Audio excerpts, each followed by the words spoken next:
रामपुर गांव में दर्जी की सिर्फ एक ही दुकान थी और उस दुकान के मालिक का नाम था कालू। कालू बहुत ही अय्याश किस्म का आदमी था।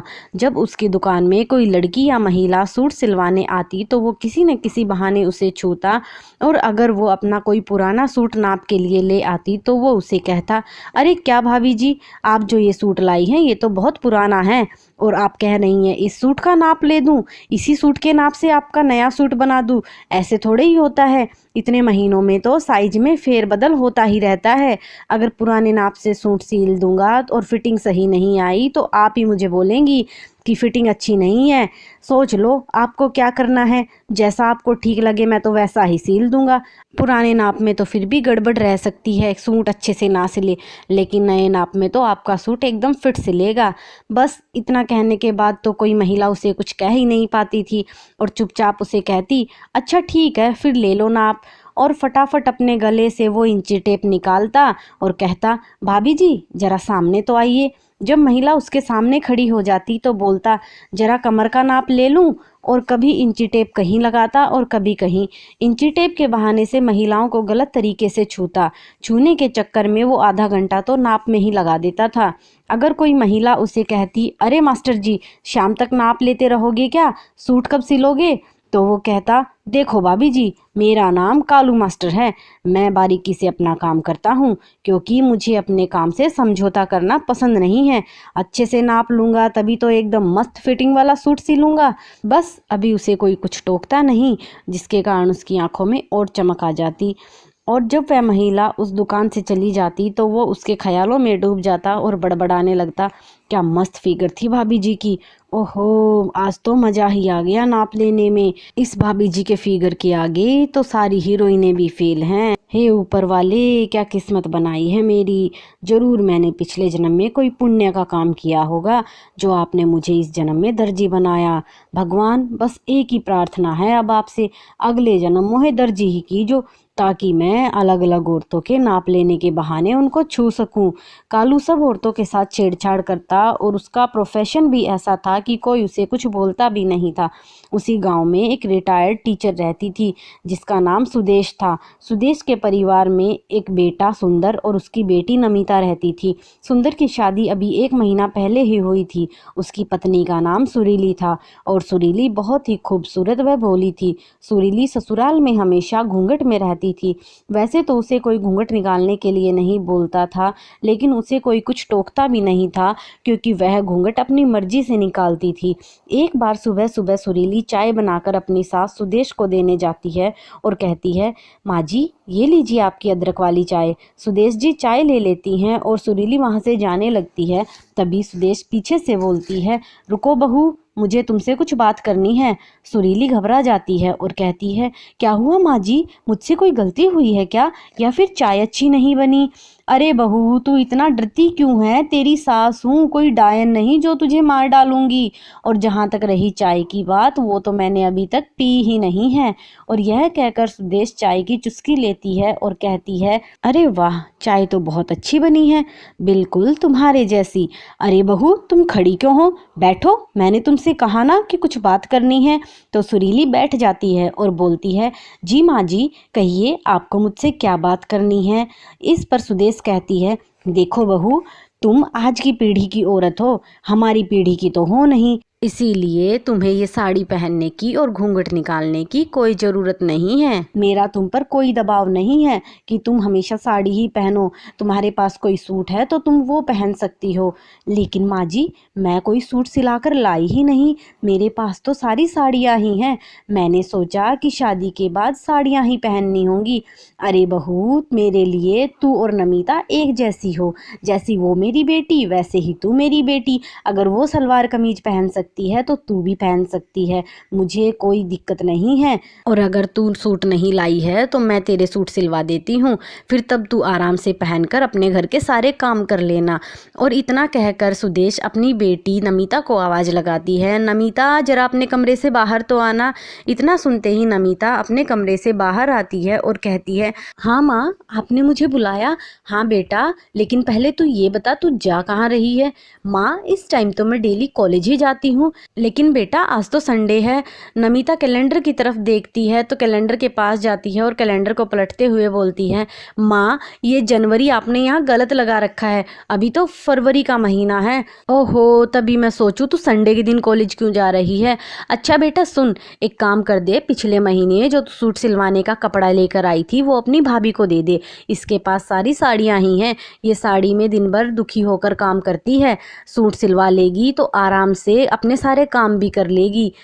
ठीक है माँ। और नमिता वो कपड़ा लाकर अपनी भाभी को दे देती है और सुरीली कपड़ा लेकर अपनी सास के पास आती है तो उसकी सास कहती है, बेटा तू ऐसा कर, ये कपड़ा लेकर दर्जी के पास चली जा, यहाँ गांव में एक कालू दर्जी है, वो बहुत अच्छे सूट सिलता है, उसको जाकर तू अपना नाप दे आ, वो तेरा सूट सिल देगा।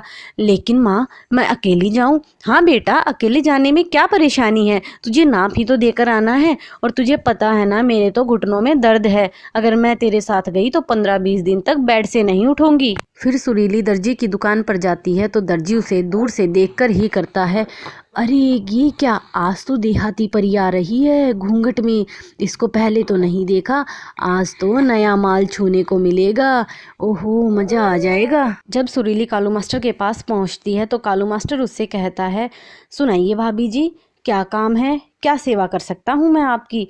तो सुरीली कहती है, मुझे एक सूट सिलवाना है।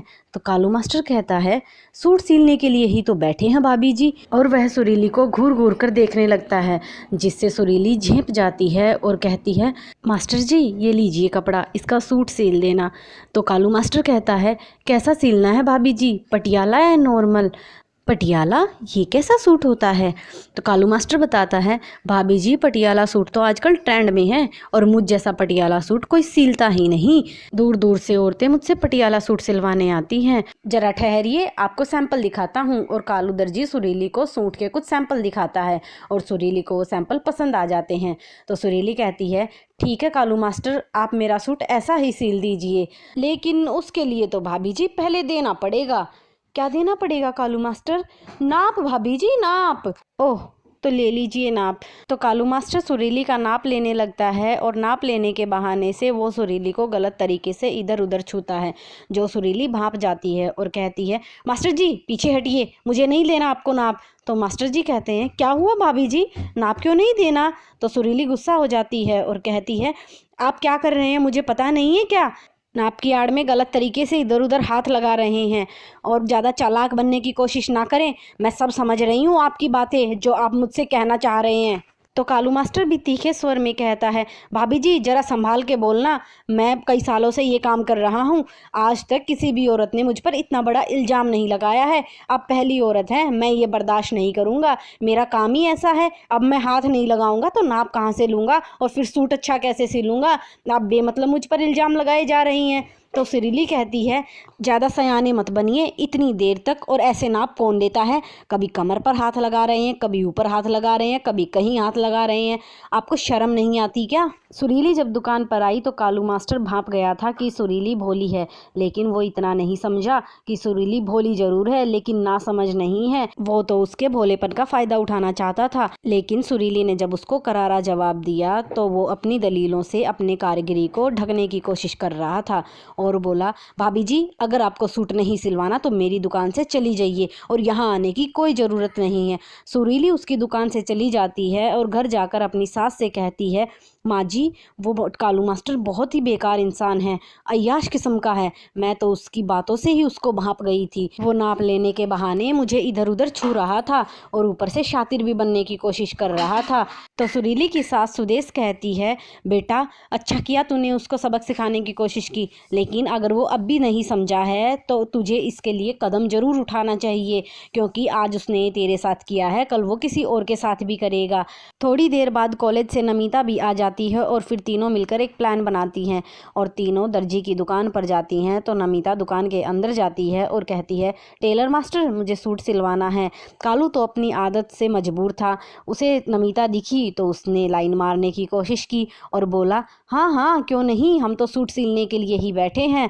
और वो नमिता का नाप लेने लगा। नाप लेने के बहाने वो नमिता को इधर उधर छू रहा था। उसकी ये सारी हरकतें सुरीली फ़ोन में रिकॉर्ड कर रही थी और वो एक वीडियो बना लेती है और उस वीडियो को पुलिस स्टेशन में व्हाट्सएप कर देती है। फिर वो फ़ोन करके पुलिस वालों को वहाँ बुला लेती है। फिर लेडी पुलिस आती है और कालू मास्टर से पूछती है, क्या तुम ही हो कालू मास्टर? तो कालू मास्टर घबरा जाता है और कहता है, हाँ हाँ मैडम जी, मैं ही हूँ कालू मास्टर। क्या हुआ, आपने मेरे बारे में क्यों पूछा? तो पुलिस वाली उसको एक थप्पड़ मारती है। तो कालू मास्टर के पसीने छूट जाते हैं और कहता है, मैडम जी मुझसे कोई गलती हुई है क्या? क्या हुआ? तो पुलिस वाली कहती, ये देख तेरी हरकतें। और पुलिस वाली फ़ोन उसके आगे कर देती है। जहाँ वो अपना वीडियो देखता है तो चौंक जाता है और पुलिस वाली उसे डांटते हुए कहती है, आज तक तू औरतों को छेड़ता था, अब पुलिस स्टेशन चल, मैं तुझे छेड़ के दिखाती हूँ। तुझे इतना मारूंगी, इतना मारूंगी, इतना मारूंगी कि तेरे हाथ नाप तो लेने के क्या, पानी पीने के लायक भी नहीं रहेंगे। और वो उसका कॉलर पकड़ती है और जीप में बिठाती है और जेल में बंद कर देती है, जहाँ उस पर मुकदमा चलता है और 5 साल की जेल हो जाती है। सुरीली चाहे बेशक बोली थी, लेकिन उसने गलत के खिलाफ आवाज़ उठाई, जो हम सभी को करना चाहिए, क्योंकि अगर एक बार आवाज़ हमने दबा दी तो वो आवाज़ हमेशा दबती रहेगी। आप सभी भी गलत के खिलाफ आवाज़ उठाएं, गलत के खिलाफ लड़िए, चुप मत बैठिए।